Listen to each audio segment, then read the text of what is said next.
The most venerable Bhagavan Mahavir, founder of the Jain religion, as well as his contemporary, Bhagavan Buddha, both of whom were completely God-realized, each in their separate teachings reflected the essential message of the Gita to people in folk languages. The soul alone is the truth, and self-realization may be attained with total restraining of the mind and senses. This is the essential message conveyed by the Gita. When Lord Buddha stated that the same essence alone is universal and eternal, he reinforced this essential teaching of the Gita. Not only such a teaching from Lord Buddha, but whatever essence has been professed as universal teachings in the name of religion or spirituality anywhere at all times, such as one universal God, prayer, repentance, penance, and so on, are all teachings found to be contained within the Gita itself, the original seed scripture of mankind. Here then, in Yadhartha Gita, these same lessons, coming straight from the spoken words of Swami Sri Adgarananda, are being presented to the world at large in the form of audio cassettes, so that the whole human race can benefit from this universal wisdom.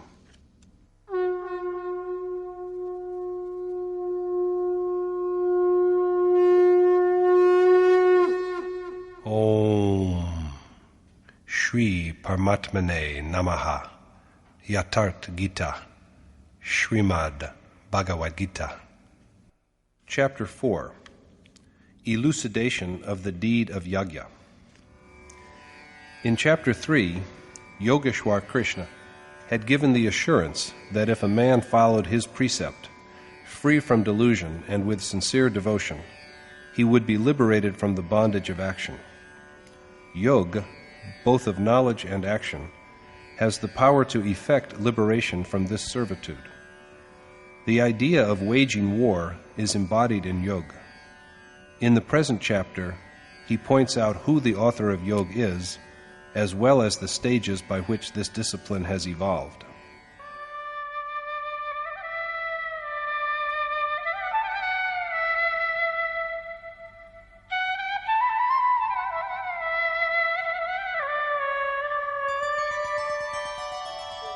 Imam vivasvate yogam proktavanahamavvyayam vivasvan manave praha manurikshvakave bravit.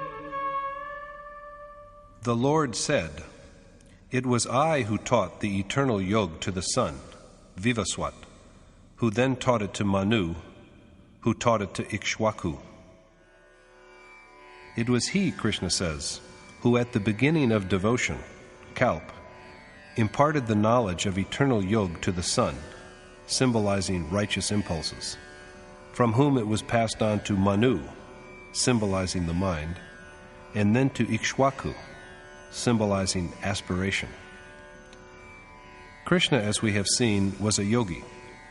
So it is a yogi, a sage dwelling in the Supreme Spirit, who initiates the everlasting yoga at the beginning, or, in other words, at the commencement of worship, and transmits it into the life breath. The sun, the embodiment of light existing in breath, represents the way of God realization. God is the one light that gives light to all. Yoga is everlasting. Krishna has said earlier that the inception, the seed of this process, is indestructible. If it is but begun, it does not cease until it has achieved perfection. The body is cured by medicines, but worship is the remedy for the soul.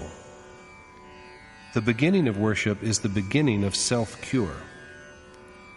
This act of devotion and meditation is also the creation of an accomplished sage. To the primitive man lying unconscious in the night of ignorance, who has not given a thought to yoga, is brought the perfection of yoga when he meets with an accomplished sage.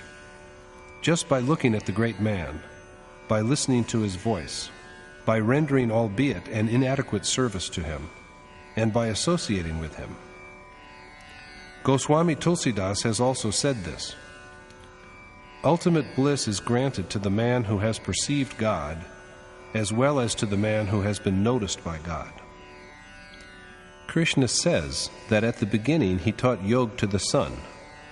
If a realized sage just casts a glance at a devotee, the refinement of yoga is transmitted into the life breath of the lucky soul.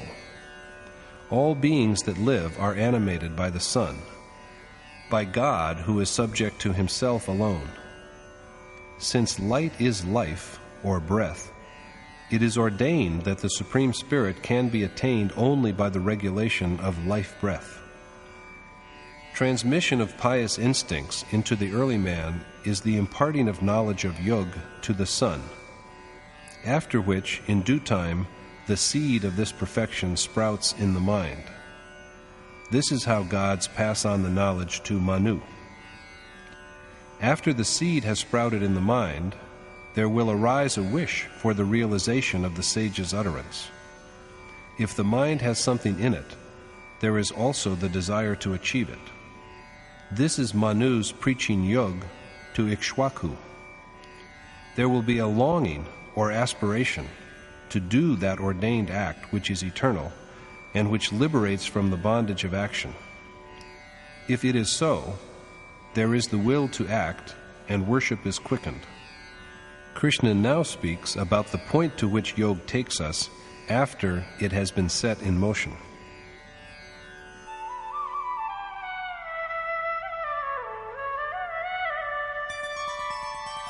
Evam parampara praptam imam rajarshayo viduhu sakale neha mahata yogo nashtah parantapa. Derived from tradition, this yoga was known to sages of the royal stage, Rajarshi.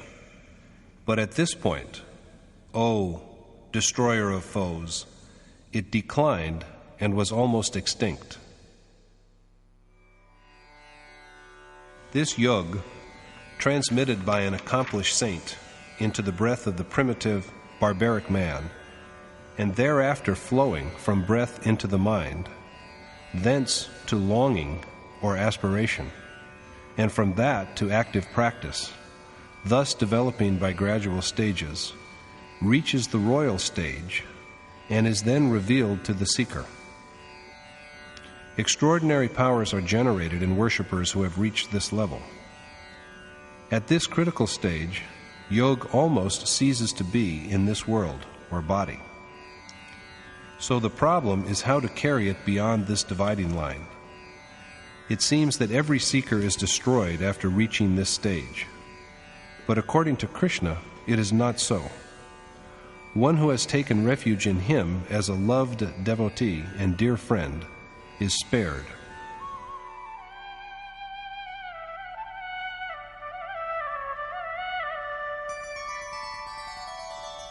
Sa evayam maya tedya yoga prokta puratanah bhaktosi me sakha cheti rahasyam yetaduttamam. That is the timeless yoga which I now impart to you, because you are my devotee and beloved friend, and because this yoga embodies a supreme mystery. Arjuna is a Kshatri worshipper of the level of Rajarshi, at which, lashed by waves of achievement, worshippers are in danger of being destroyed. It is not that the beneficial nature of yoga is cancelled at this stage, but worshippers usually stumble after arriving at this point. That eternal and supremely mysterious yoga Krishna now imparts to Arjuna, because his disciple is in the same way on the brink of destruction. And he does this because Arjuna is devoted to him, single-mindedly reliant upon him, and a beloved friend.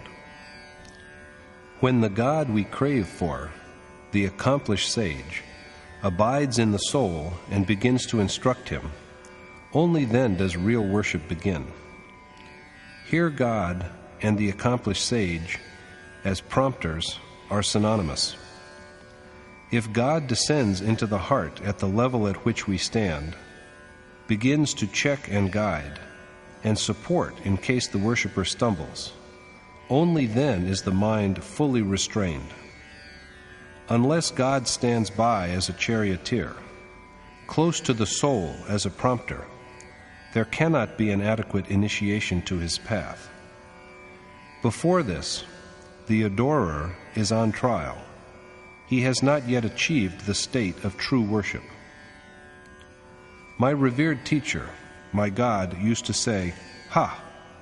I had many a narrow escape, but God saved me. God taught me this, told me that." I sometimes asked, "Maharaji, does God also speak and talk?" Thereupon he would say, "Ho, God talks exactly like you and me, for hours, and without stopping." This made me sad, and I wondered how God speaks. This was an amazing revelation to me. After a while, Maharaji would say, "Why do you worry? God will also speak to you." Now I realize that every word of what he said is true. This is the sentiment of friendship that binds the individual soul with the cosmic spirit. When God begins to resolve doubts like a friend, only then can the worshipper cross the destructive stage safely. So far, Yogeshwar Krishna has dealt with the inception of yoga by a sage, the obstacles in its way, and the means of overcoming them. But Arjuna now asks him,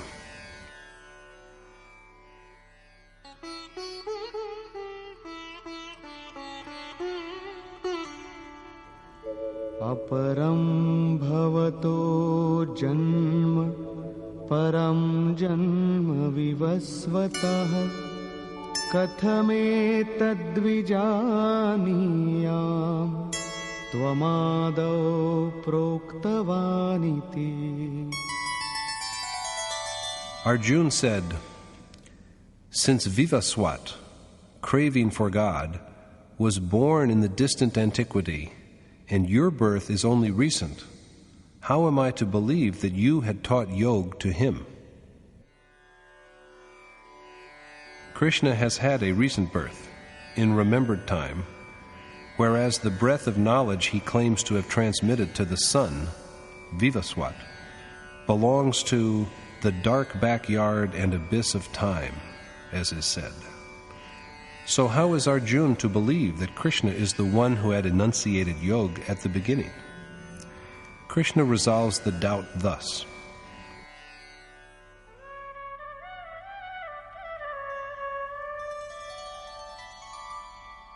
Bahuni me vyatitani janmani tava charjuna tanyaham veda sarvani natvam vetha parantapa.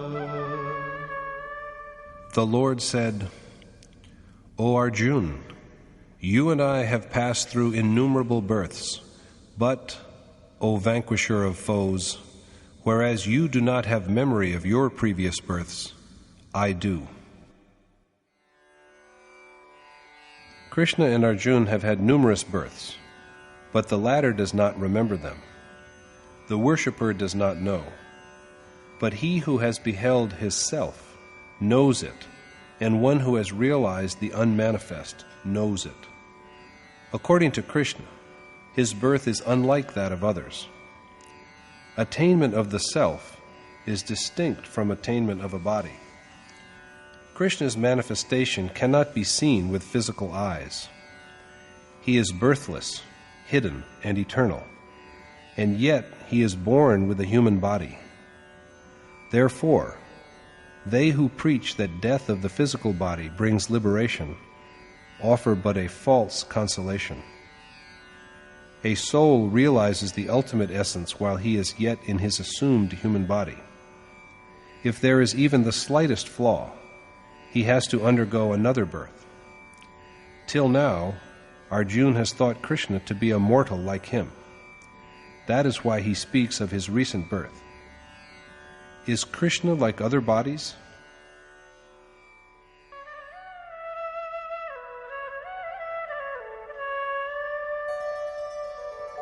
अजोऽपि सन्नव्ययात्मा भूतानामीश्वरोऽपि सन् प्रकृतिं स्वामधिष्ठाय सम्भवाम्यात्ममायया. Although imperishable, birthless, and God of all beings, I manifest myself, subduing the materialistic world of nature by the mysterious power of Atma Maya. Krishna is imperishable, birthless, and pervading the breath of all beings. But he is manifested when he restrains materialistic attachments by Atma Maya.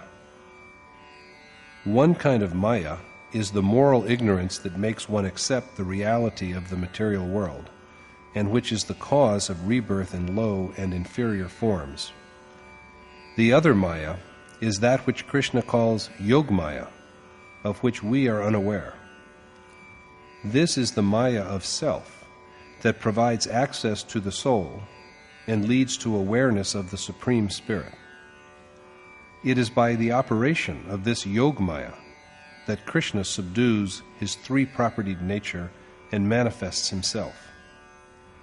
People usually say that they will have a vision of God when he manifests himself through an incarnation. According to Krishna, however, there is no such incarnation as may be seen by others. God is not born in a corporal form.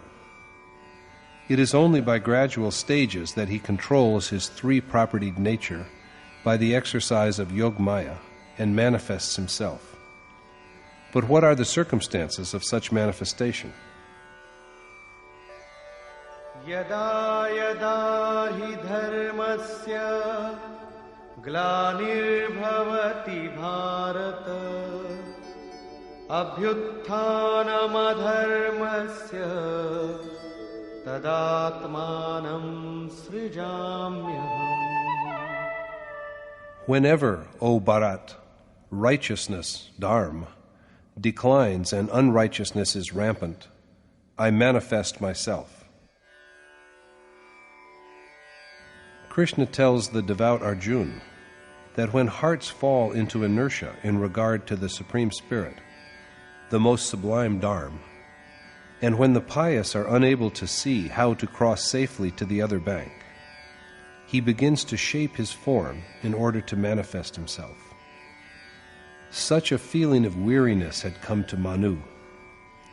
Goswami Tulsidas has written of his grief-laden heart because his life had passed without contemplation of God. When despairing tears flow from the eyes of loving worshippers because of their overpowering feeling of helplessness at their inability to steer across unrighteousness, God begins to mold his form into a manifest shape. But that also implies that God manifests himself to only loving worshippers and only for their well-being.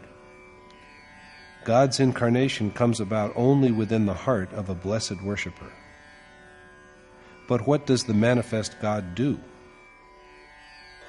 Paritranaya sadhunam vinashaya cha dushkritam dharma sansthapanarthaya sambhavami yuge yuge. I manifest myself from age to age to defend the pious, destroy the wicked, and strengthen Dharma. God manifests himself as a savior of saintly men. He, the adored, is the one God after attaining whom there is nothing else to contemplate. Krishna assumes a manifest form from age to age to destroy impediments that obstruct the smooth flow of righteous impulses, such as wisdom, renunciation, and restraint, as also to annihilate the demoniacal forces of passion, anger, attachment, and repugnance, and to reinforce Dharma. The word age, as used by Krishna here, does not refer to historical ages like the Golden Age, Satyuga, or the Iron Age, Kali Yuga.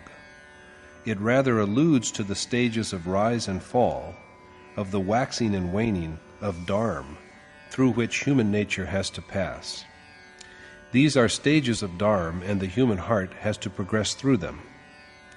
Goswami Tulsidas has written about it in the Ramayana, chapter 7, verse 10.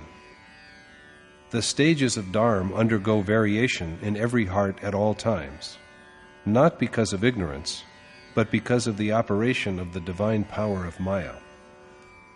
This is what has been named Atma Maya in the 6th verse of the chapter. Inspired by God, this knowledge is the one which makes the heart a veritable dwelling of God. But how can one know through which stage one is passing at the moment? When virtue and moral goodness, sattva, alone are active in the heart, when passion and ignorance have subsided, when all fears are stilled, when there is no feeling of repulsion, when there is the necessary strength to rest firmly on the signals that are received from the desired goal, when the mind is overflowing with happiness, then alone is one enabled to enter into the Golden Age. On the other hand, when the forces of darkness, tamas, combined with passion and moral blindness, rajas, are sweeping through, when there are animosities and conflicts all around, the worshipper is passing through the Iron Age, Kali Yuga. When there is predominance of ignorance and abundance of lethargy, slumber and procrastination, that is the stage of the Kali Yuga of Dharma. The man passing through this stage does not do his duty, even though he knows it. He knows what he is forbidden to do, and yet he does it. These stages of Dharma, of its ascent and descent, are determined by innate properties. These stages are the 4 ages, Yug, according to some, the 4 classes Varn, according to others, and the 4 levels of spiritual seeking, excellent, good, medium, and low, according to yet others.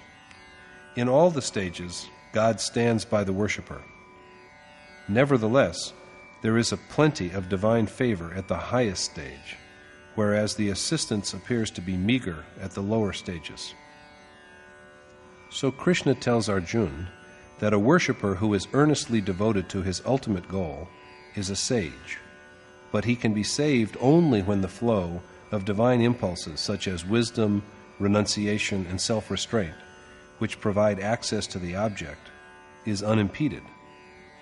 Similarly, doers of wicked deeds are not undone just by the destruction of their non-existent mortal bodies, because they will be reborn with the same wicked impressions, sanskar, that they had earned in the previous life, and do the same evil which they had done before. So Krishna manifests himself in all ages to destroy moral perversions and to strengthen Dharma. Installation of the one changeless God alone is the final destruction of evil. In brief, Krishna has said that he manifests himself again and again in all circumstances and categories to destroy evil and foster good, and to strengthen faith in the Supreme Spirit.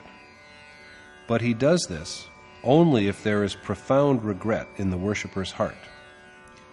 So long as the grace of the worshipped God is not with us, we cannot even know whether evil has been destroyed or how much of it still remains. From the beginning to the moment of final attainment, God stays by the worshipper at all stages. He manifests himself only in the devotee's heart. Does not everyone see him when he manifests himself? According to Krishna, this is not so.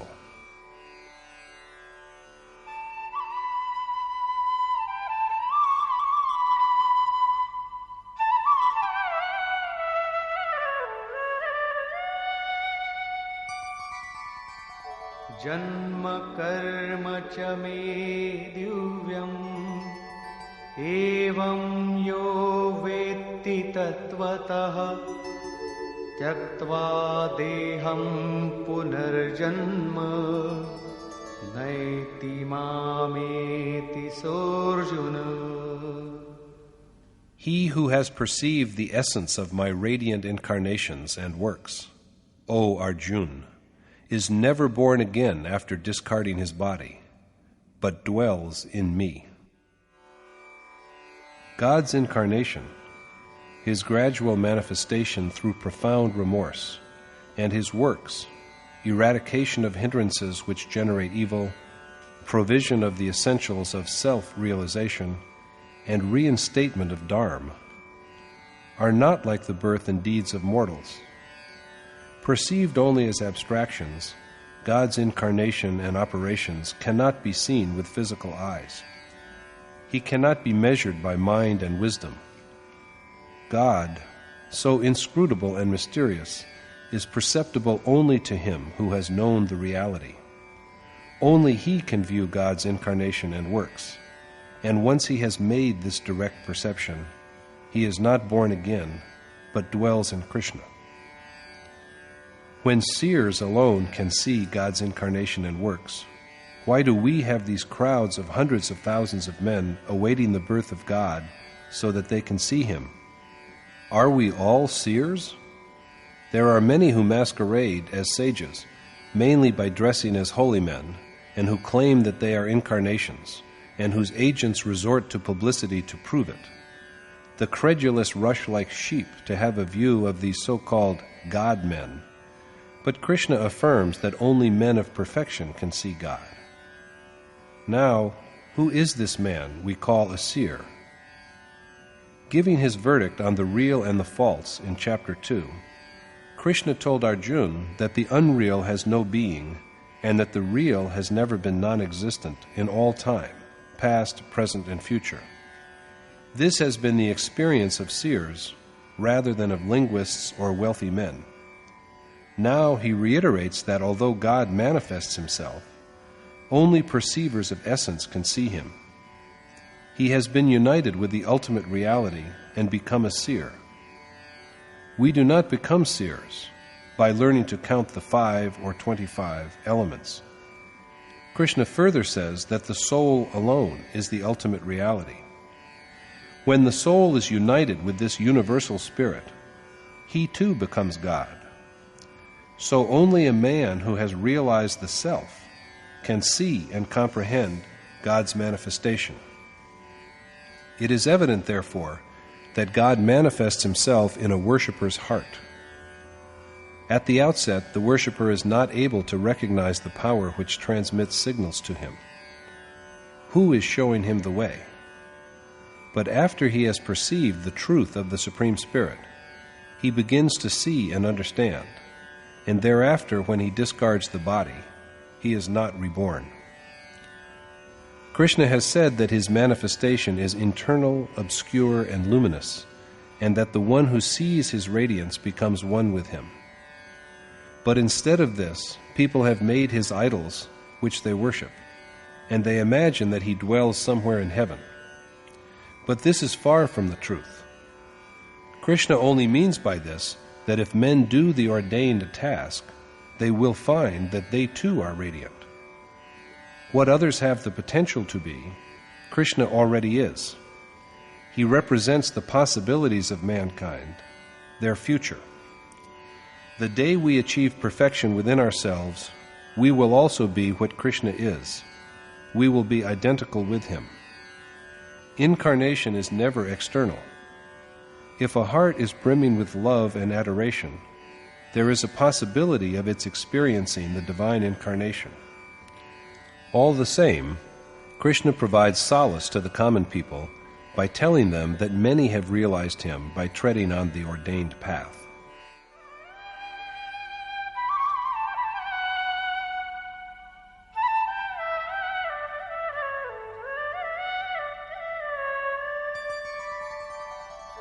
वीतराग भय क्रोधा मन्मया मामुपाश्रिताः बहवो ज्ञानतपसा पूता मद्भावमागता. Free from passion and anger, wholly dedicated to me, finding shelter in me, and purified by knowledge and penance, many have realized my being. Many who have taken refuge in Krishna with single-mindedness and complete detachment, freed equally from passion and passionlessness, fear and fearlessness, anger and absence of anger, and purified by knowledge and penance, have attained to his state. It is not that only now it is so. This canon has always been in operation. Many have attained to his state before. But what is the way? Krishna shapes himself and appears in a heart that is filled with profound sorrow at the predominance of unrighteousness. It is people with such hearts who realize him. What Yogeshwar Krishna had previously called perception of reality, he now calls knowledge, or jnana. God is the ultimate reality. To perceive him is wisdom. Men with this knowledge therefore realize him. Here the problem is resolved, and Krishna now proceeds to distinguish worshippers according to their qualities.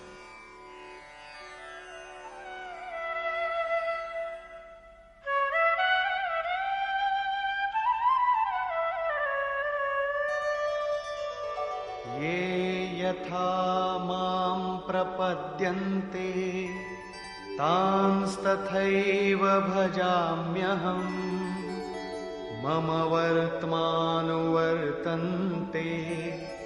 मनुष्याः पार्थ सर्वशः.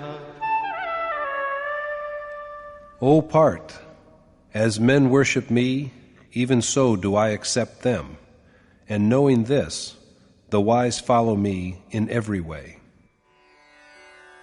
Krishna rewards his worshippers according to the nature of their devotion. He assists them in the same degree. It is the worshipper's dedication that is returned to him as grace. Knowing this secret, the righteous conduct themselves with single-mindedness according to the way laid down by him. They who are dear to him act according to his way. They do what he ordains them to do.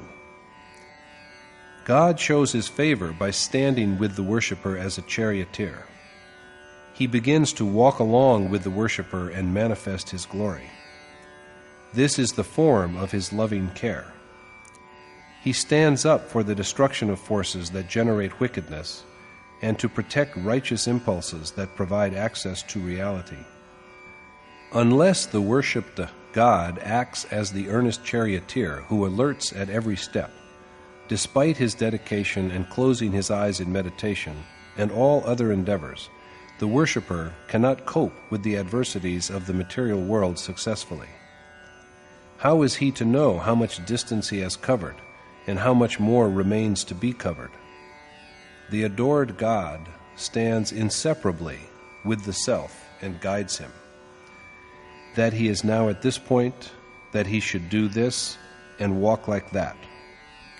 Thus, the gulf of nature is gradually bridged, and, guiding the soul ahead by gradual steps, God at last enables him to merge into him.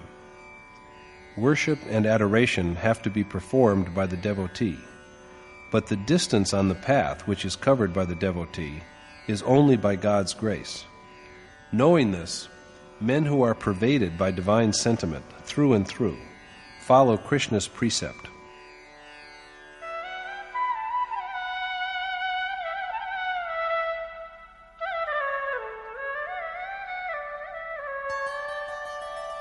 काङ्क्षन्तः कर्मणां सिद्धिं यजन्त इह देवताः क्षिप्रं हि मानुषे लोके सिद्धिर्भवति कर्मजा. Desiring fruits of their action, men worship manifold gods, for the rewards of action are then earned quickly. Desiring accomplishment of the action within this human body, men take to the worship of many gods. Krishna has told Arjuna to perform the ordained action, which is performance of yagya, a way of worship, in which the incoming and outgoing life breaths are offered to God as oblation, and the outward-looking senses are burnt out in the fire of self-restraint, and whose final outcome is the attainment of God. The true meaning of action is worship, and this is again clarified later in this chapter. The outcome of this action is oneness with the eternal God, the supreme goal, the state of total actionlessness. Krishna says that men who follow his way worship gods for the attainment of actionlessness. That is, they strengthen divine impulses within. Krishna said in chapter 3 that Arjuna ought to practice yagya to foster gods, to strengthen his righteous impulses. He will progress more and more as these impulses are gradually strengthened and augmented. Thus advancing step by step, he will at last achieve the ultimate bliss. This is the final stage of the process of spiritual advancement that has to be gone through from the beginning to the end. Stressing the point, Krishna says that they who follow him, even though aspiring for accomplishment of action in their human bodies, tend the righteous impulses within, which quicken the advent of the state of actionlessness. Never failing, the process invariably succeeds. What, however, is the meaning of quickly or soon here? Is it that no sooner do we commence action than we are rewarded with the final achievement? According to Krishna, it is decreed that this height can be only gradually conquered, moving step by step. No one can leap across to the summit at once and bring about a miracle like the revelations that teachers of divinity nowadays claim for abstract meditation. Let us now see how it is.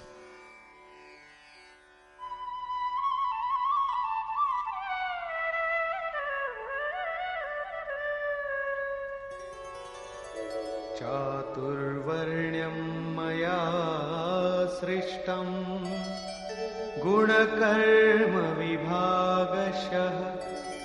तस्य कर्तारमपि मां विद्यकर्तारमव्ययम्.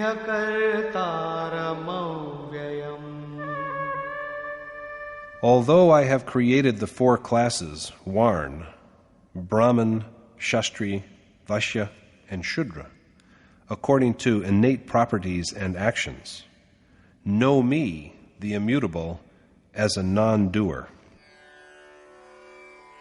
Krishna represents himself as the maker of the four classes. Does it mean that he has divided men into four rigid categories determined by birth?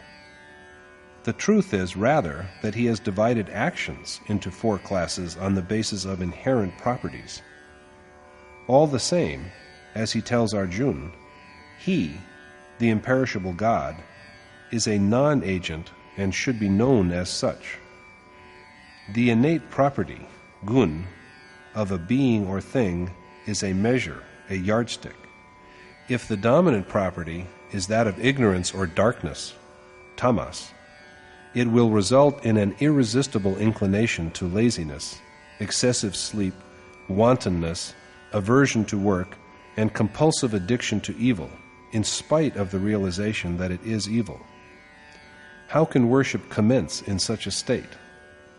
We sit and worship for 2 hours and we try to do it with the utmost earnestness, and yet we fail to secure even 10 minutes that are truly propitious. The body is still in quiet, but the mind, which should be really quiet, soars aloft, weaving webs of fancies.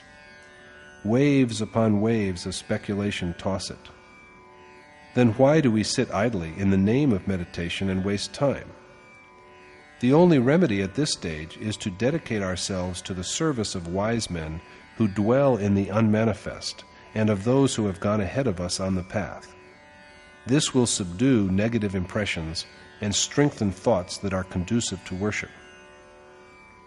Gradually, with the diminishing of forces of darkness and ignorance, there is the growing sway of the quality of rajas, and a partial awakening of the property of good and moral virtue, sattva, as well, because of which the worshipper's ability is elevated to the Vashya level. Then the same worshipper begins spontaneously to imbibe qualities such as control of the senses and to accumulate other virtuous impulses. Proceeding further on the path of action, he is endowed with the wealth of righteousness. The property of rajas now grows faint, and tamas is dormant. At this stage of development, the worshipper steps on to the Shastriya level. Prowess, the ability to be immersed in action, unwillingness to retreat, mastery over feelings, the capacity to carve his way through the three properties of nature, all are now the inherent features of the worshipper's disposition. With yet further refinement of action, sattva makes its approach, at which there is the evolution of virtues such as control of the mind and senses, concentration, innocence, contemplation, and abstract meditation, and faith, as well as the capacity to hear the voice of God, all qualities that provide access to Him. With the emergence of these qualities, the worshipper comes to belong to the Brahmin class. This, however, is the lowest stage of worship at this level. When ultimately the worshipper is united with God, at that point, the highest point, he is neither a Brahmin, nor a Shastriya, nor a Vashya, nor a Shudra. So worship of God is the only action, the ordained action, and it is this one action that is divided into 4 stages according to the motivating properties. The division was made, as we have seen, by a saint, by a Yogeshwar. A sage dwelling in the unmanifest was the maker of this division.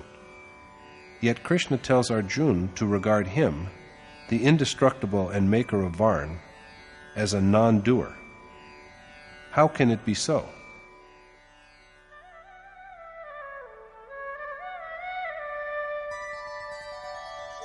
Namam karmani limpanti, name karma phale spriha, iti mam yobhijanati, karma bhirna sabadhyate.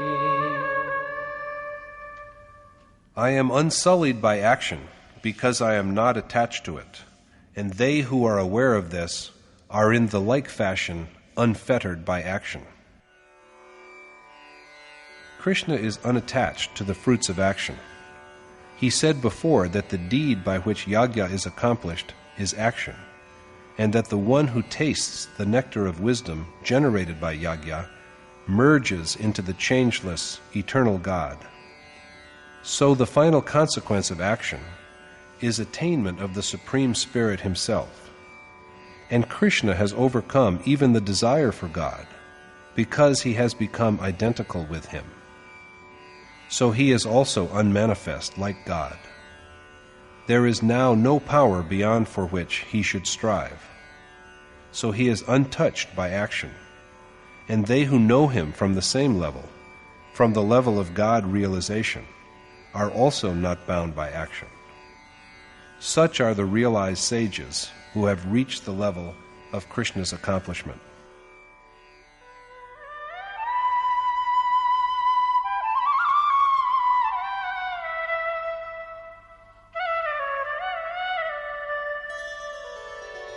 Evam gyatva kritam karma purvairapi mumukshubhi kuru karmaiva tasmat tvam purvaihi purvataram kritam. Since it is with this wisdom that men aiming at salvation from worldly existence have also performed action in earlier times, you too should follow the example of your predecessors. In the past, too, men desiring salvation had acted with the same realization, that the patterns of action are severed when, as the final outcome of his action, the doer is one with God, and when he is liberated from desire even for him.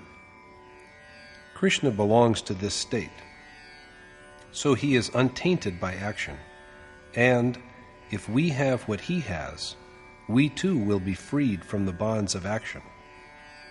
Whoever knows what Krishna knows from his elevated position will be freed from action. So whatever Krishna might have been, the unmanifest God or accomplished sage, his attainment is within the reach of all of us. It was with this kind of wisdom that earlier men aspiring for salvation had set upon the path of action. It is for this reason that Arjuna is told to do what his predecessors have done. This is the only way that leads to the sublime good.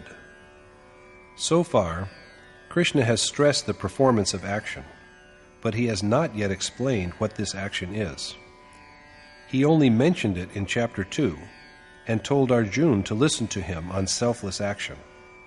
He described its special features, one of which is that it gives protection against the terrible fear of birth and death. He then dwelt upon the precautions that have to be observed in its performance. But despite all this, he has not pointed out what action is. He later added in chapter 3 that whether one prefers the way of knowledge or the way of selfless action, action is a necessity in each case. One becomes neither wise by renouncing action, nor emancipated from action by just not undertaking it. They who suppress their organs of action with violence are just arrogant hypocrites. So Arjuna should act, restraining his senses with the mind. Krishna told him to do the ordained action, which is performance of yajna, to clarify the meaning of action. And now, in this chapter, he has told Arjuna that even scholars of great erudition are confounded by the problems of what action is and what actionlessness is. So it is important that action and actionlessness are understood well. Kim karma kima karmeti kavayopyatra mohitaha tatte karma pravakshami yajgyatva mokshyase shubha. Even wise men are confused about the nature of action and actionlessness, and so I shall explain the meaning of action to you well, so that knowing it you may be emancipated from evil. What are action and the state in which there is no action? Even men of learning are confounded by these questions. So Krishna tells Arjuna that he is going to expound well the meaning of action to him, so that he can be freed from worldly bondage. He has already said that action is something that liberates from the fetters of temporal life. Now again, he stresses the importance of knowing what it is.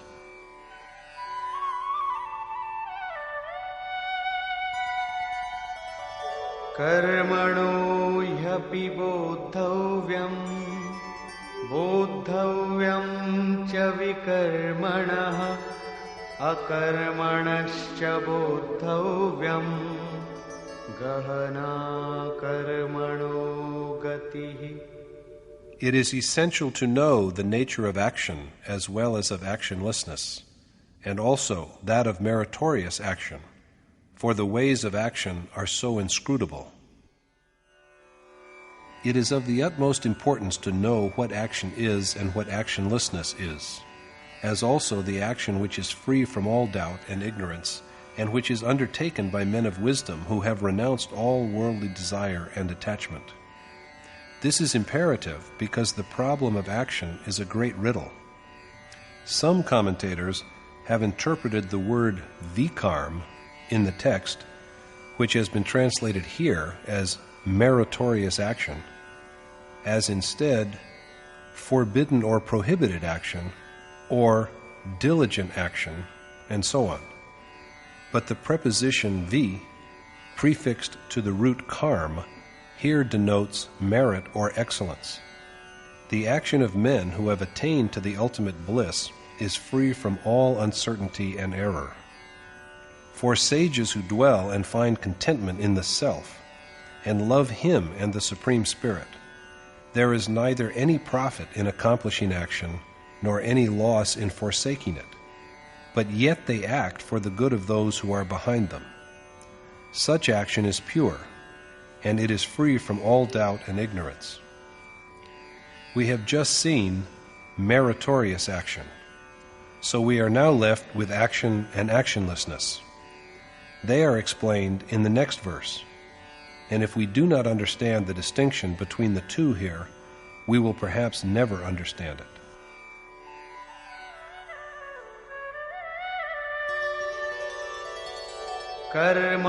कर्मण्यकर्मयः पश्येत् अकर्मणि च कर्म यः स बुद्धिमान् मनुष्येषु स युक्तः कृत्स्नकर्मकृत्.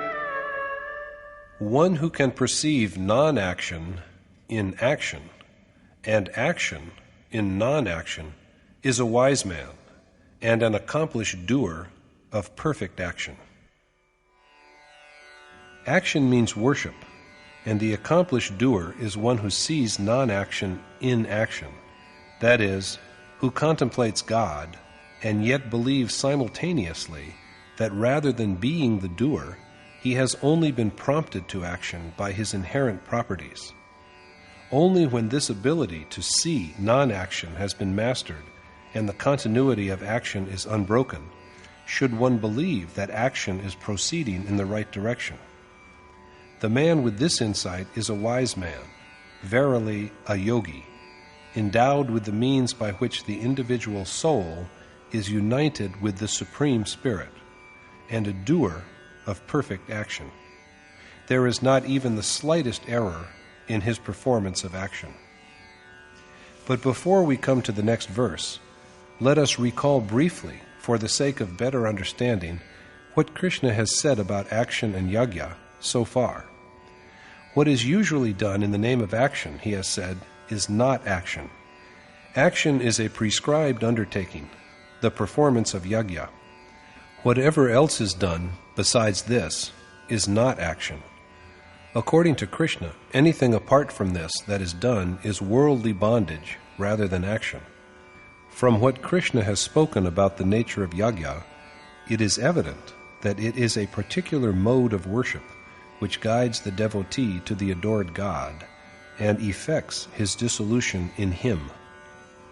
For the performance of this yajna, one has to subdue the senses, control the mind, and augment pious impulses. Concluding this part of the argument, Krishna said that many yogis depend upon serenity of breath during silent recitation of the deity's name by restraining the life winds, in which state there is neither internal volition nor coming into the mind of any desire from the external environment. In such a state of total restraint of the mind, when even the restrained mind itself is dissolved, the worshipper merges into the changeless, eternal God. This is yajna, the performance of which is action. Therefore, the true meaning of action is worship. It means divine adoration and practice of yoga. And this is what is treated at length later in the chapter under review. So far, only a distinction has been made between action and non-action, the awareness of which will guide the worshipper onto the right path and enable him to tread effectively on it.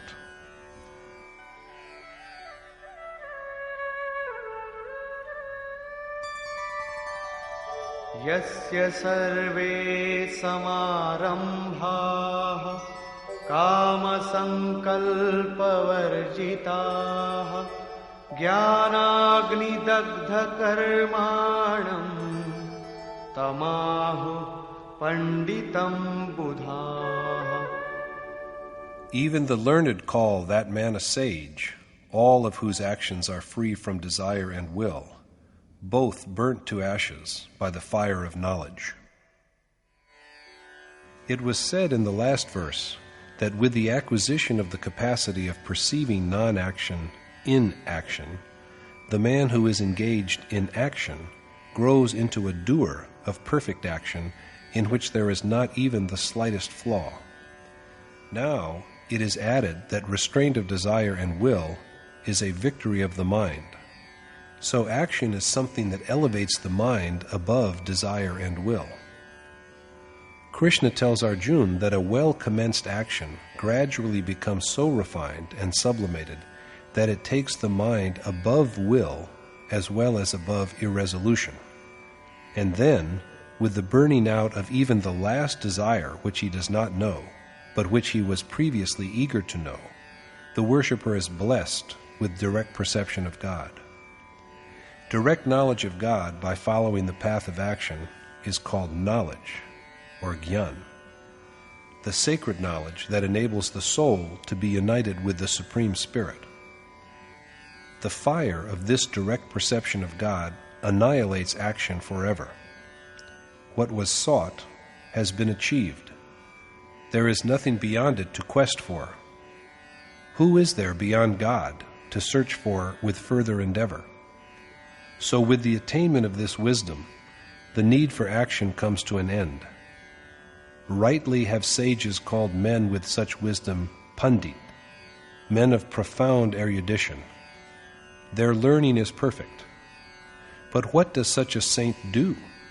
How does he live? Krishna now illumines his way of life.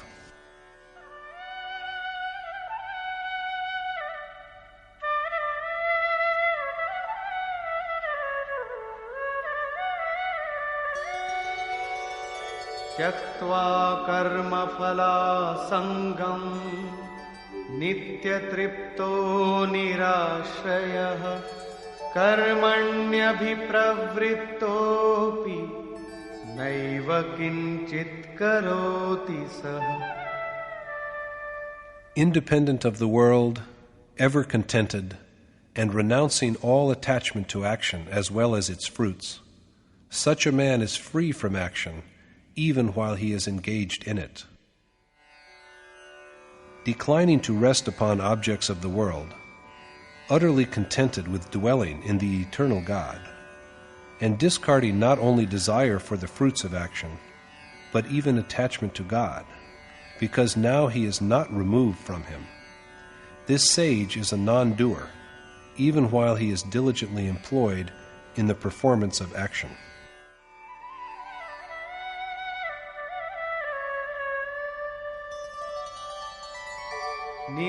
निराशीर्यत चित्तात्मा त्यक्त सर्वपरिग्रहः शारीरं केवलं कर्म कुर्वन्नाप्नोति किल्बिषम्.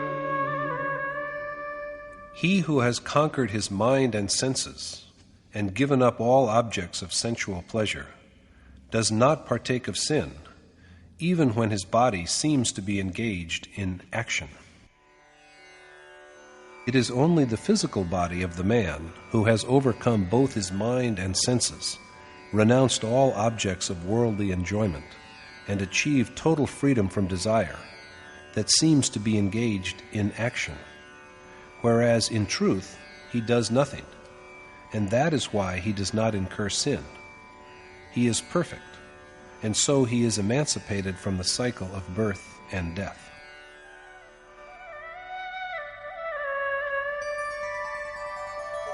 यदृच्छालाभसन्तुष्टो द्वन्द्वातीतो विमत्सरः समः सिद्धावसिद्धौ च कृत्वापि न निबध्यते.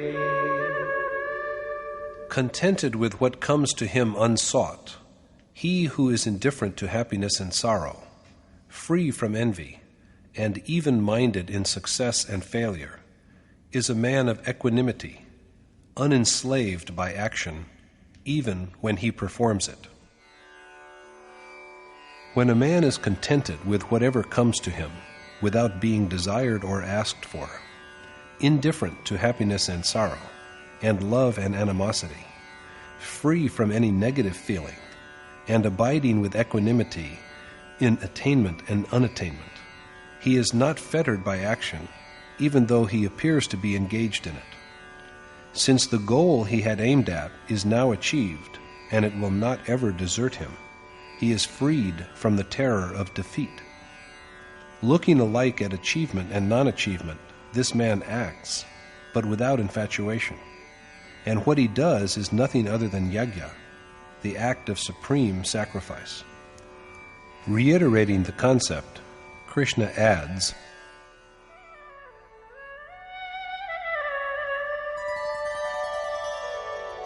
Gata sangasya muktasya jnanavasthita chetasah yajñāyācaratah karma samagram praviliyate. When a man is free from attachment, his mind rests firmly in the knowledge of God, and when his actions are like the yajna made to God, he is truly emancipated, and all his actions cease to be. Performance of yajna itself is action, and direct perception of God is knowledge. Acting in the spirit of sacrifice and dwelling in the knowledge achieved from direct perception of God, all the actions of this liberated man who is devoid of attachment and desire undergo a process of dissolution. Now his actions are of no consequence to the worshipper, because God, the goal he has striven for, is no longer away from him. Now, what other fruit will grow from a fruit? Therefore, such liberated men's need of action for themselves comes to an end. Yet they act as messiahs, but even while doing this, they remain untouched by what they do. Krishna accounts for this in the following verse.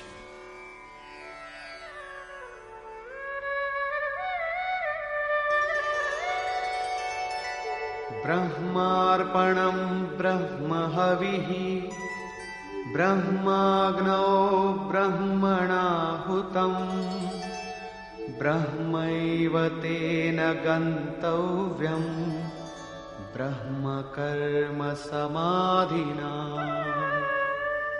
Since both the dedication and the oblation itself are God, and it is the godlike teacher who offers the oblation to the fire, which is also God, the attainment also of the man whose mind is set on godlike action is God himself.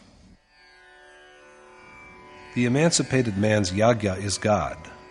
What he offers as oblation is God, and the sacred fire to which the sacrifice is made is also God. That is to say, that what is offered by the godlike worshipper to the sacred fire that is an embodiment of God is also God himself. That which is worthy of being secured by the man whose actions have been dissolved and stilled by God's loving touch is also God. So this man does nothing. He only acts for the good of others. These are attributes of the realized sage who has reached the stage of final attainment. But what is the nature of yajna that is performed by worshippers who have just set out on the quest?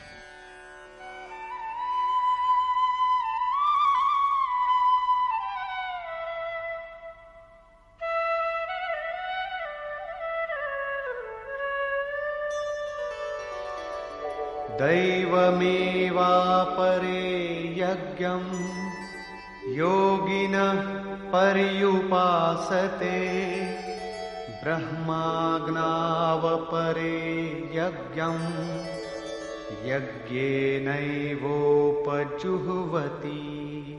Some yogi perform yajna to foster divine impulses, whereas some other yogi offer the sacrifice of yajna to a seer who is the fire of God. In the last verse, Krishna portrayed the sacrifice made by sages who have made their abode in the Supreme Spirit. But he now depicts the yajna performed by worshippers who wish to be initiated into yoga.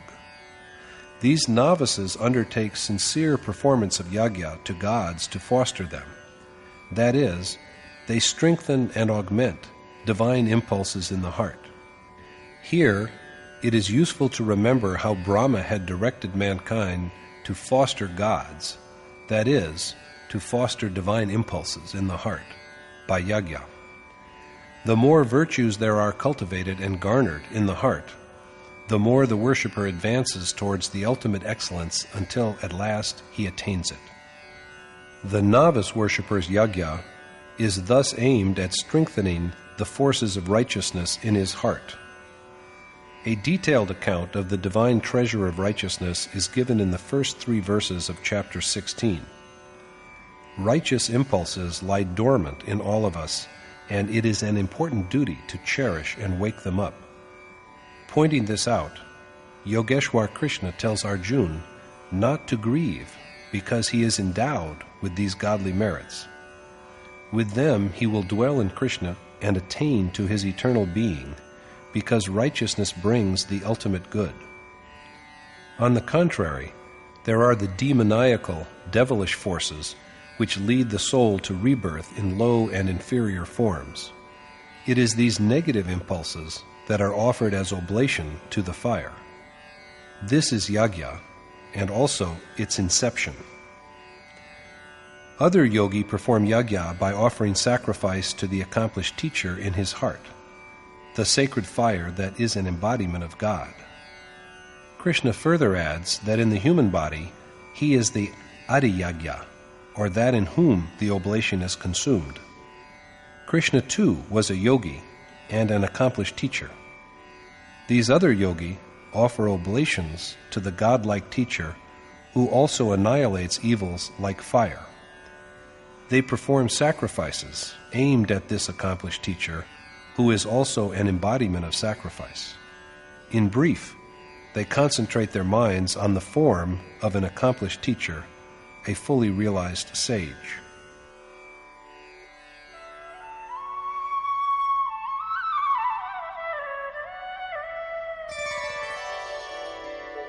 श्रोत्रादीनीन्द्रियाण्यन्ये संयमाग्निषु जुह्वति शब्दादीन् विषयानन्य इन्द्रियाग्निषु जुह्वति.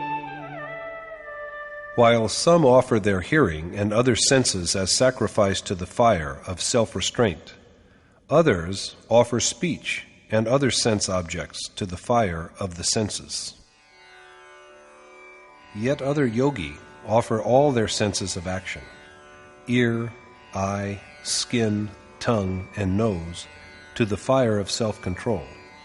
That is, they subdue their senses by withdrawing them from their objects. There is no real fire in this case.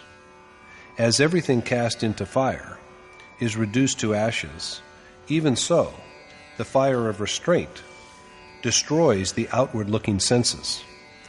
There are then yogi who offer all their senses of perception, sound, touch, form, taste, and smell, to the fire of the senses. They sublimate their desires and thus turn them into effective means for achievement of the supreme goal. After all, the worshipper has to carry on his task in this world itself, assaulted all the while by good as well as evil utterances of people around him. No sooner than he hears words that arouse passion, however, he sublimates them into the feeling of renunciation, and thus burns them in the fire of the senses. It happened so once with Arjuna himself. He was engaged in contemplation when all of a sudden his ears were thrilled by lilting melody. When he looked up, he saw Urvashi, the heavenly courtesan, standing before him. All the other men were enthralled by her sensual charm, but Arjuna saw her with filial sentiment as mother. The voluptuous music thus grew faint in his mind and was buried in his senses. Here we have the fire of the senses. Just as objects put into fire are burnt out, sensual forms, sight, taste, smell, touch, and sound, are bereft of their power to distract the worshipper when they are transformed and shaped in accordance with the requirements of his goal. Having no longer any interest in sense perceptions, the worshipper does not now assimilate them. Words like other, apre, and anye, in the verses under discussion, represent different states of the same worshipper. They are the varying, high and low, states of mind of the same worshipper, rather than different forms of yagya.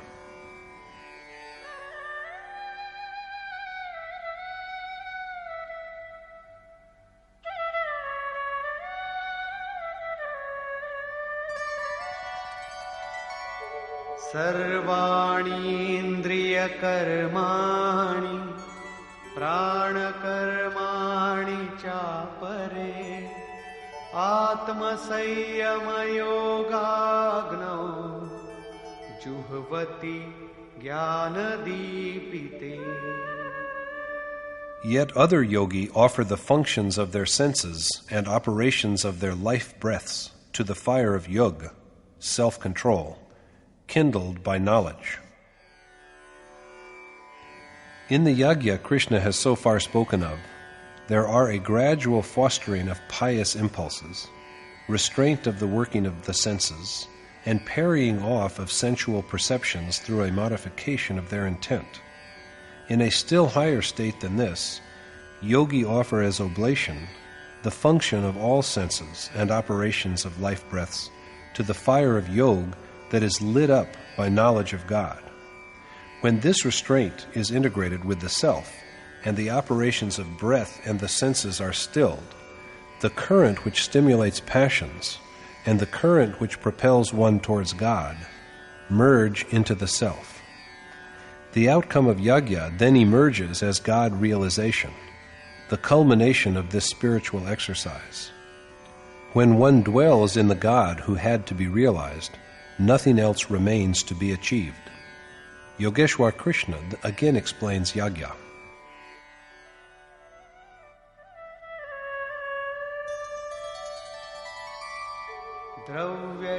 द्रव्ययज्ञास्तपो यज्ञा योगयज्ञास्तथा परे स्वाध्यायज्ञानयज्ञाश्च यतयः संशितव्रताः. Just as many perform yagya by making material gifts in service of the world, some other men perform yagya through physical mortification. Some perform the sacrifice of yoga, and yet others who practice severe austerities perform yagya through the study of scriptures. There are many who make sacrifice of wealth. They contribute riches to the service of saints. Krishna accepts whatever gifts are offered to him with devotion, and he is a benefactor of those who make these gifts.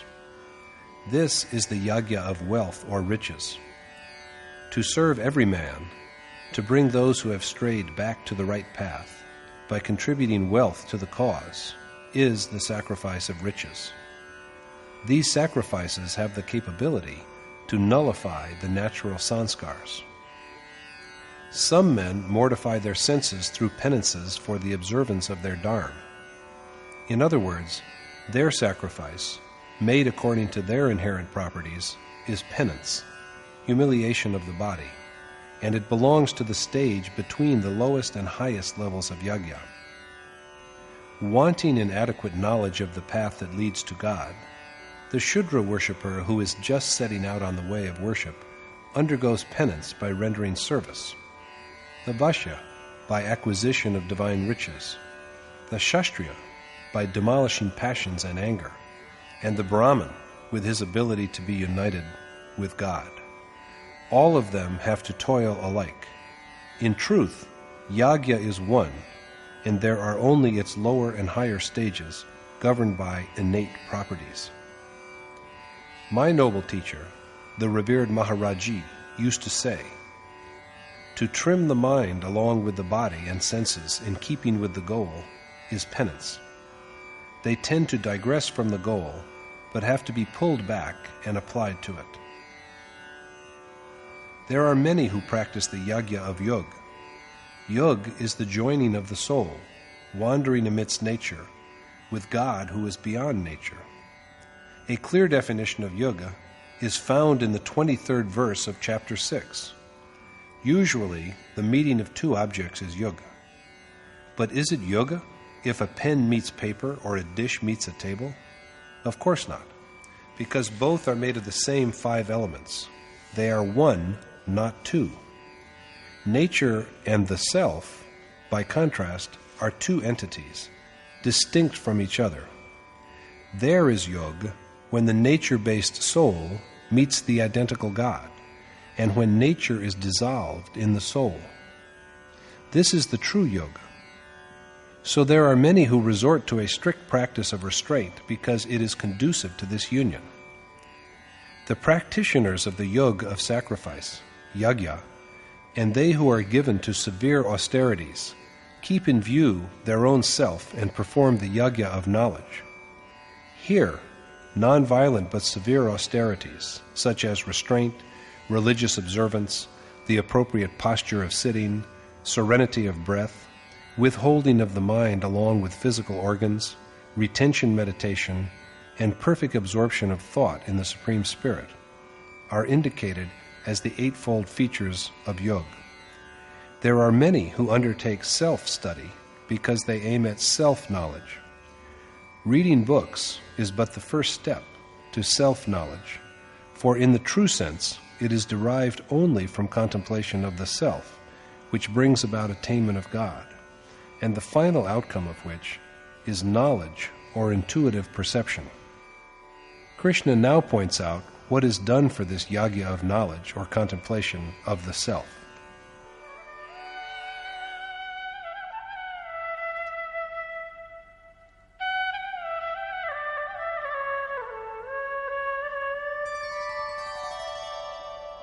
अपाने जुह्वति प्राणं प्राणे पानं तथा परे प्राणापानगतिरुद्ध्वा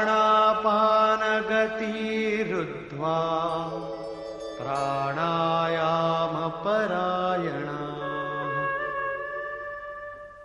As some offer their exhalation to inhalation, others offer their inhaled breath to the exhaled breath, while yet others practice serenity of breath by regulating their incoming and outgoing breath.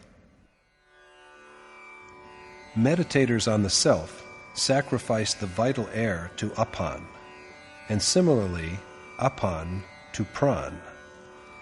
Going even higher than this, other yogi restrain all life winds and take refuge in the regulation of breath, pranayam.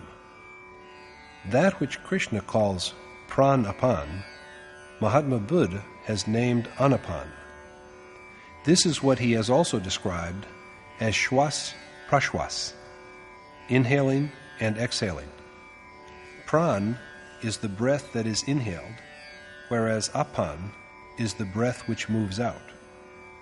Sages have found by experience that along with breath, we also imbibe desires from the surrounding environment, and similarly transmit waves of inner pious as well as impious thoughts with our exhalations. Non-assimilation of any desire from an external source is the offering of pran as oblation, whereas suppression of all inner desires is the sacrifice of apan. So there is generation of neither internal desire nor grief because of thoughts of the external world. So when both pran and apan are properly balanced, breath is regulated. This is pranayam, the serenity of breath. This is the state in which the mind is supreme, for restraint of breath is the same as restraint of mind. Every accomplished sage has taken up this subject, and there is mention of it in the Ved.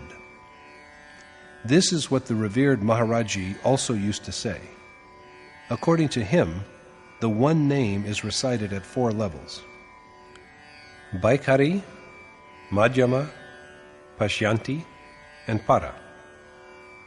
Baikhari is that which is manifest and audible. The name is pronounced in such a way that we, as well as other men sitting around us, may hear it. Madhyama is muttering the name at a medium pitch, so that the worshipper alone, but not even the man sitting beside, may hear it. This articulation is made within the throat. There is thus the gradual generation of an unbroken stream of harmony. When worship is yet more refined, the stage is reached when the worshipper develops the capacity to visualize the name. After this, the name is not recited, because it has now become an integral part of the life breath. The mind stands as an onlooker and just views what the breath shapes.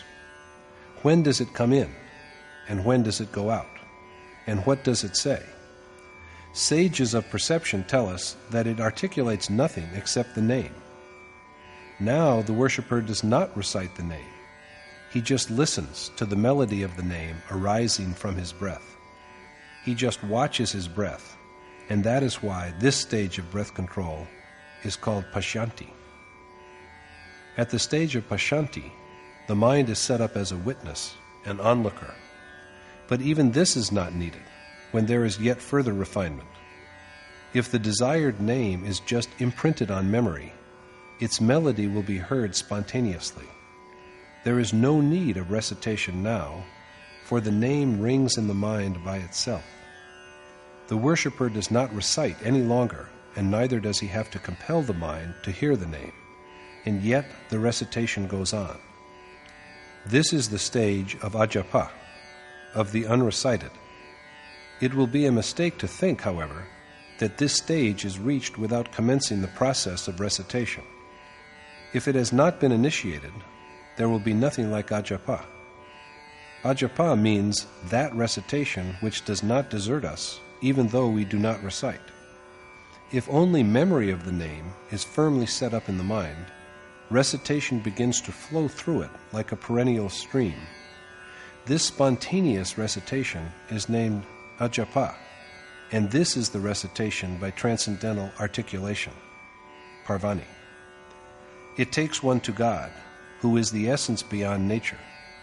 There is no variation in speech after this, for after providing a view of God, it is dissolved in Him. This is why it is called para. The mind is linked with the breath. That is the state of victory of the mind when the eye is set on the breath, when the name is incorporated into the breath, and no desire of the external world can enter into the worshipper. With this, the final outcome of yajna emerges.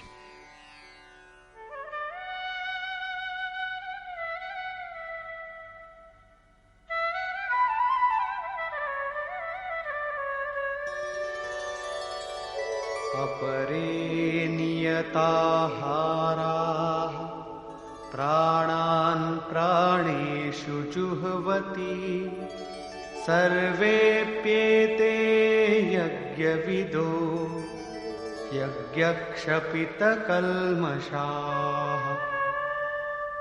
Yet others who subsist on strictly regulated breath and offer their breath to breath and life to life are all knowers of yajna, and the sins of all who have known yajna are destroyed. They who partake of restricted food offer as oblation their breath to breath, life to life.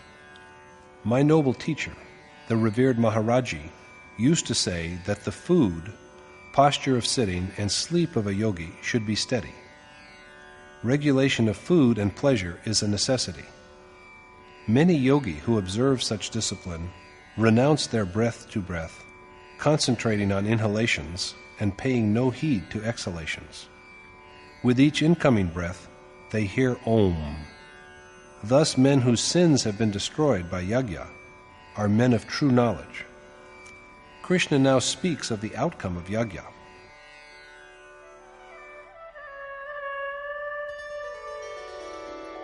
यज्ञशिष्टामृतभुजो यान्ति ब्रह्म सनातनम् नायं लोकोऽस्त्ययज्ञस्य कुतोऽन्यः कुरु सत्तमा. O Arjun, the best of Kuru, the yogi who have tasted the nectar flowing from yajna attain to the eternal Supreme God. But how can the next life of men, bereft of yagya, be happy, when even their life in this world is miserable? What yagya generates, what results from it, is nectar, the substance of immortality. A direct experience of this is wisdom. The one who feeds on it becomes one with the eternal God. So yagya is something which with its completion unites the worshipper with God. According to Krishna, how can the next world bring happiness to men bereft of yagya when even the mortal human birth is beyond their reach? It is their inevitable lot to be born in lower forms and nothing better than them. So the observance of yagya is a necessity.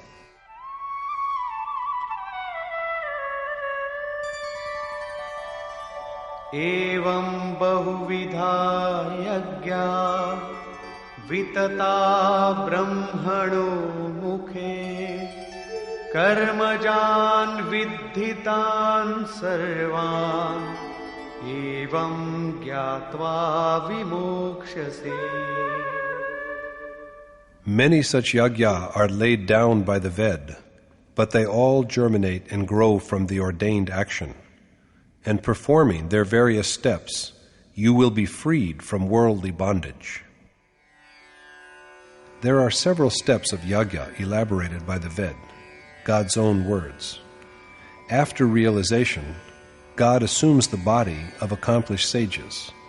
The minds of men who have become one with God are then mere instruments. It is God who speaks through them. So it is in His voice that these yagya have been enunciated. Krishna tells Arjuna that he should know that all these yagya have arisen from action.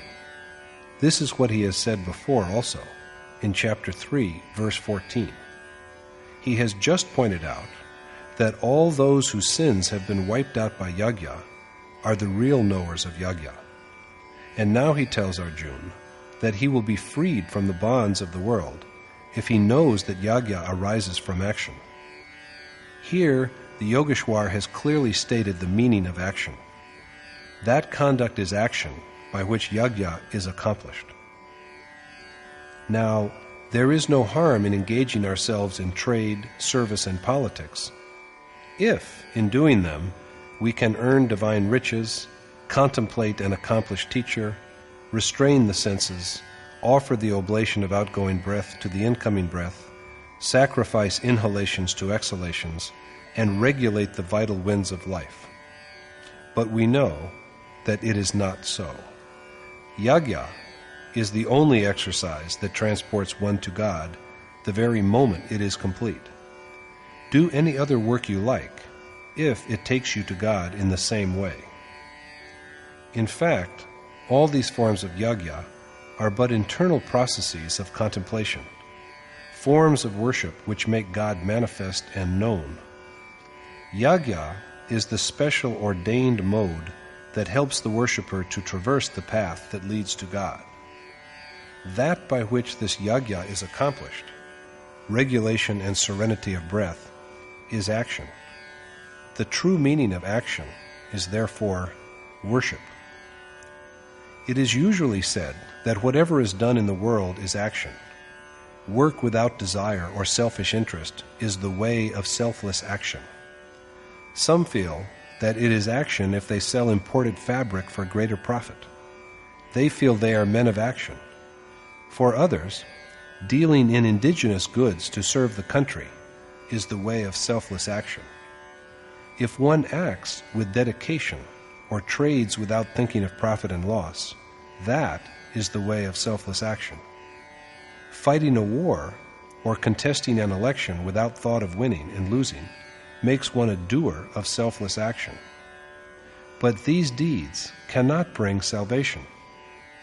Krishna has said categorically that the ordained action is only one, and he has told Arjuna to do it.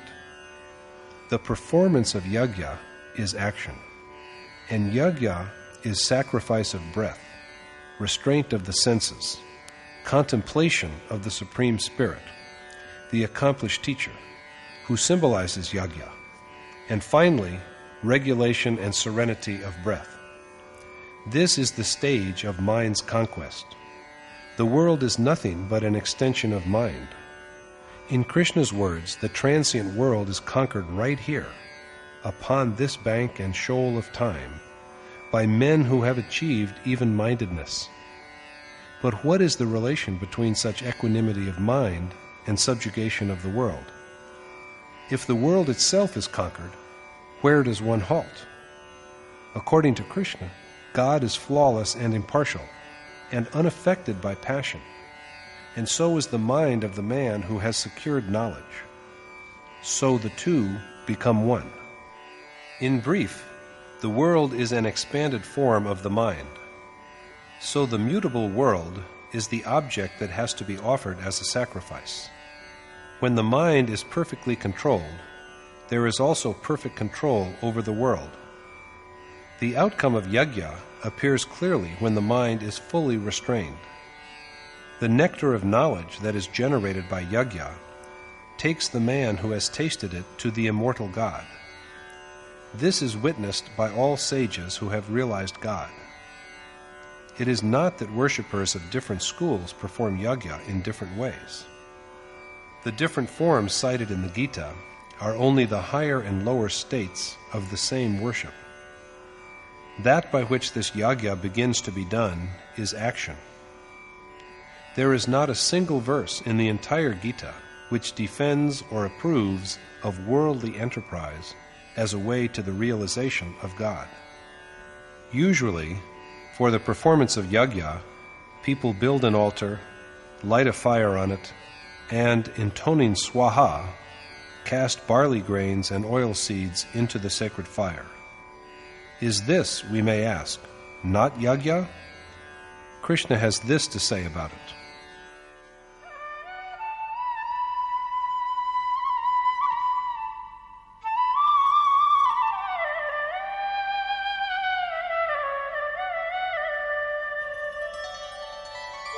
श्रेयान् द्रव्यमयाद् यज्ञात् ज्ञानयज्ञः परन्तप सर्वं कर्माखिलं पार्थ ज्ञाने परिसमाप्यते.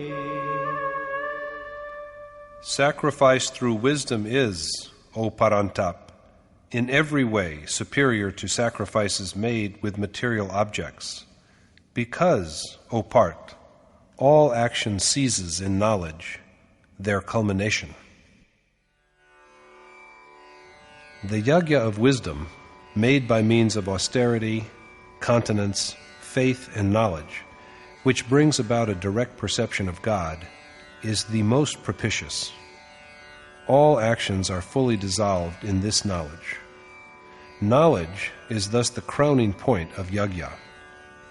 Thenceforth, there is neither any profit in the doing of action, nor any loss in abstaining from it. In the same way, there are yajna that are performed with material objects, but they are insignificant in comparison with the yajna of knowledge, which enables a man to have direct perception of God. Even if we sacrifice millions, build hundreds of altars for the sacred fire, contribute money to good causes, and invest money in the service of sages and saints, this yajna is much inferior to the sacrifice of knowledge.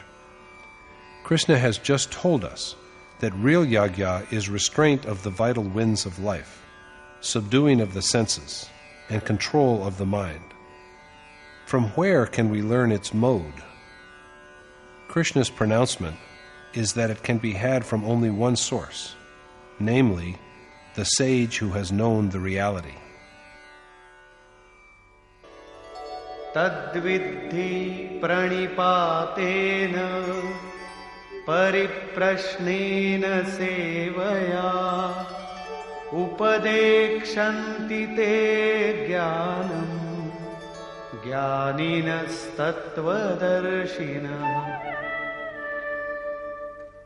Obtain that knowledge from sages through reverence, inquiry, and innocent solicitation, and the sages who are aware of reality will initiate you into it.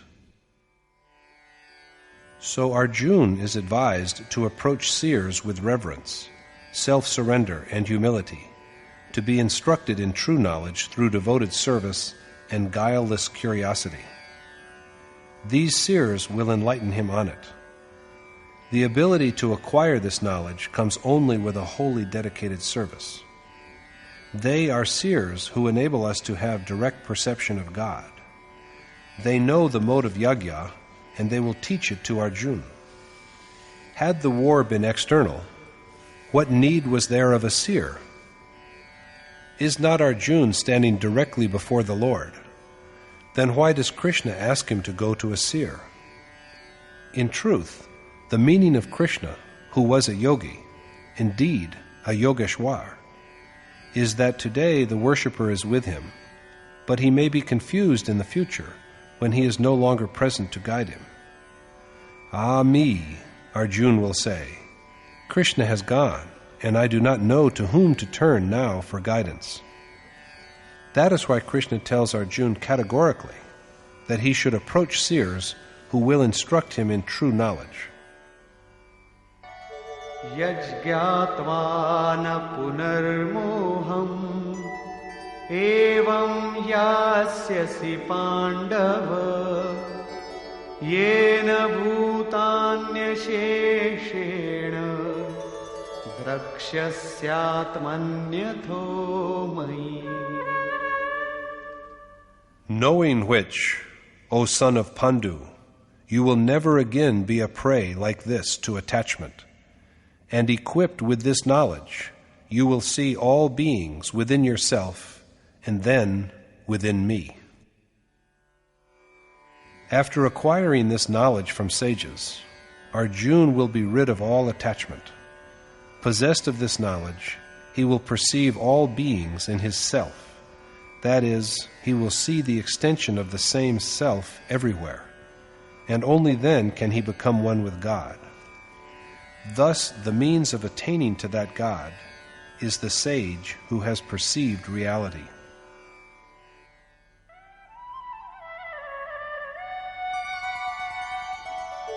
Api chedasi papebhyah sarvebhyah papakrittamah sarvam jnanaplavenaiva vrijinam santarishyasi. Even if you are the most heinous sinner, the ark of knowledge will carry you safely across all evils. We should not make the error of concluding from this that we will know salvation even with committing more and yet more sin. Krishna rather intends to say by this that we should not be under the mistaken impression that we are such great sinners that there cannot be salvation for us. So this is Krishna's message of hope and courage to Arjuna and to everybody, that despite being the doer of sins greater than the sins of all sinners, he will sail across sins successfully by the ark of knowledge acquired from seers. Thus,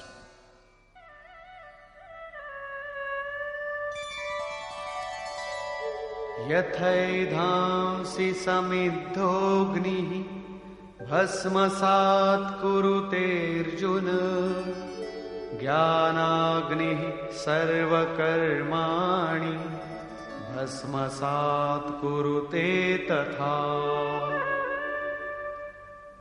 as blazing fire turns fuel to ashes, so verily, O Arjuna, the fire of knowledge reduces all action to ashes.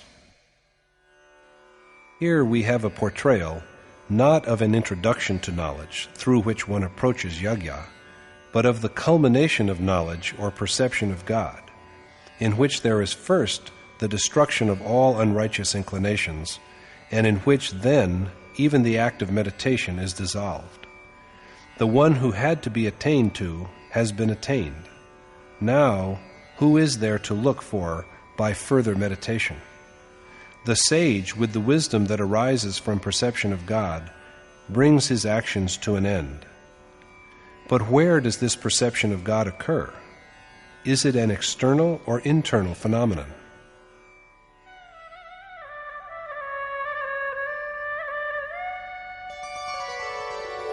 नहि ज्ञानेन सदृशं पवित्रमिह विद्यते तत्स्वयं योगसंसिद्धः कालेनात्मनि विन्दति. Doubtlessly nothing in the world is more purifying than this knowledge, and your heart will realize it spontaneously when you have attained to perfection on the way of action. Nothing in this world purifies as this knowledge does, and this knowledge will be manifest to the doer alone, not to anyone else, when his practice of yoga has reached maturity, not at its inception, not in the middle, not externally, but within his heart, within his self. What is the required ability for this knowledge? In the words of the Yogeshwar,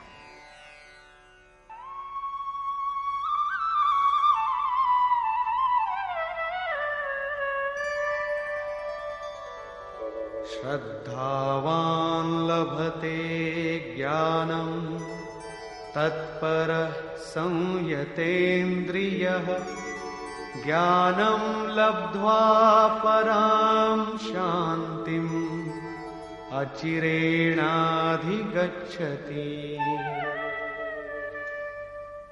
The worshipper of true faith, who has subdued his senses, attains to this knowledge, and at the very moment of attainment, he is rewarded with the benediction of supreme peace. For realization of God, one needs to possess faith, determination, and restraint of the senses. If there is no intensely felt curiosity for the knowledge of God, even taking refuge in a seer will not bring it. Also, mere faith is not enough. The worshipper's effort may be feeble. Therefore, the determination to proceed resolutely along the prescribed way is a necessity. Along with this, it is also necessary to restrain the senses. Realization of the Supreme God will not come easily to one who is not free from desire. So only a man who has faith, enthusiasm for action, and restraint of the senses can have this knowledge. And the very moment this knowledge dawns upon him, he is blessed with the ultimate peace, because after this, there is nothing more to strive for. After this, he will never know anything other than peace. But Agyascha shraddadhanascha संशयात्मा विनश्यति नायं लोकोऽस्ति न परो न सुखं संशयात्मनः. For a skeptic, bereft of faith and knowledge, who strays from the path of righteousness, there is happiness neither in this world nor in the next. He loses both the worlds. For the man who is ignorant of the way of yajna, for the doubting man who is devoid of faith and who strays from the path of good, there is no happiness, no next life in human form, and no God. So if there are any doubts in the worshipper, he should go to a seer and resolve them, or else he will never know the reality. So who is blessed with knowledge? Yoga sanyasta karmanam jnana sanchinna saushayam atmavantam na karmani nibadnanti dhananjaya.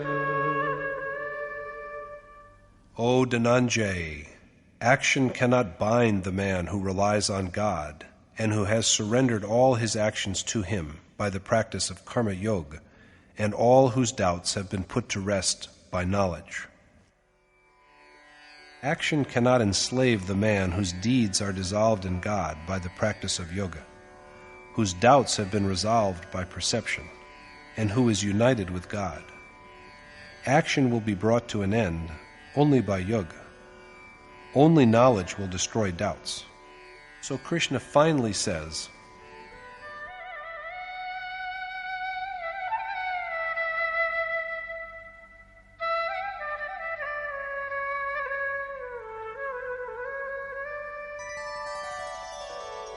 तस्मादज्ञानसम्भूतं हृत्स्थं ज्ञानासिनात्मनः चित्वैनं संशयं योगम् आतिष्ठोत्तिष्ठ Bharat.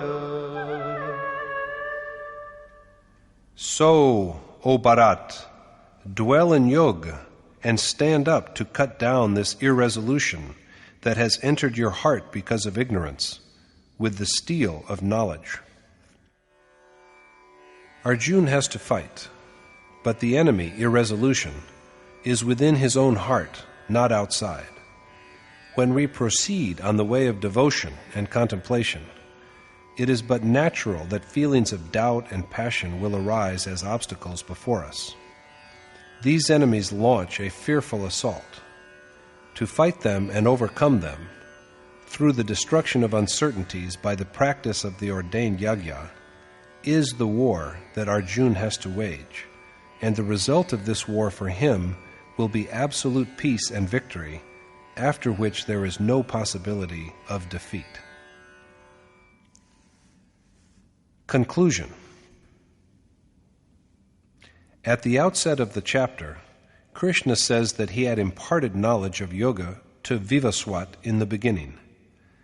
Vivaswat taught it to Manu, and Manu to Ikshwaku, and thus the knowledge evolved to the state of Rajas. The teacher who had imparted this knowledge was Krishna, or in other words, one who is birthless and unmanifest. A realized sage also is birthless and unmanifest. His body is but an abode in which he dwells. It is God himself who speaks through his voice. It is by some such sage that yoga is imparted. Even a glance of such a sage irradiates one's life breath with the effulgence of self-realization. Possessing the light it sends forth, the sun symbolizes the ever-luminous God who resides in, as well as expresses himself through, breath. Imparting the knowledge of yajna to the sun stands for awakening of the divine life that lies dormant and unperceived in every human heart. Transmitted to breath, this light is hallowed into a sacred discipline. In due course, it enters the mind as a resolve. Realization of the significance of Krishna's utterance to Vivaswat gives rise to a hankering for achieving it, and yoga is then transformed into action. The point in hand needs further elaboration. Vivaswat, Manu, and Ikshwaku are symbolic primogenitors of mankind. Vivaswat represents the unenlightened primitive man without spiritual awakening. It is a sage who sows the seeds of devotion in this man. There then comes into being a desire for God that arises in the mind, which is Manu in microcosm. The mind transforms the aspiration into an acute craving, which is embodied as Ikshwaku, and the process of changing it into practice is speeded up. After having gone through the first two stages, when the worshipper is endowed with divine impulses, the yearning for God enters upon the third stage, when yoga becomes known and begins to manifest its glory. This is indeed a stage fraught with risk, for yoga is now on the brink of destruction. But they who are loved devotees and dear friends are provided with succor by sages like Krishna. When Arjuna refers to his recent birth, Krishna points out that although unmanifest, imperishable, birthless, and pervading all beings, he yet manifests himself by Atam-maya and by subduing by his yoga his nature with its three properties. What then does he do after manifesting himself? Since the beginning, he has undergone one incarnation after another to protect that which is fit for accomplishment, as well as to destroy forces which give rise to evils and to strengthen the godlike Dharma. His birth and acts are of a metaphysical nature, and only a seer can perceive them. Krishna has further explained the mode of God's manifestation, of how it is an event that occurs within the heart of a devoted yogi, and certainly never externally. Krishna has said that action does not bind him, and just so, they who have attained to the same state are not bound by action. He has also said unambiguously that this knowledge he can acquire only by his own action, rather than through the conduct or action of others. Also, it will come to him when his yog is in an accomplished stage, rather than at the outset. Perception of knowledge will be within the sphere of the heart, not outside, and it comes only to those who are dedicated, determined, in control of their senses, and free from all doubt. So finally, Arjuna is advised to sever the irresolution in his heart with the sword of renunciation. Thus, war is within the heart. The war of the Gita is quite unconcerned with any external conflict. In this chapter, Krishna has thus mainly elaborated and explained the nature and form of yajna, and added that the deed of accomplishing it is action. Thus concludes the 4th chapter in the Upanishad of the Srimad Bhagavad Gita on the knowledge of the Supreme Spirit, the science of yoga, and the dialogue between Krishna and Arjuna, entitled Yagya Karm Spashtikaran, or Elucidation of the Deed of Yajna. Thus concludes Swami Adgaranand's exposition of the 4th chapter of the Srimad Bhagavad Gita in Yadhartha Gita.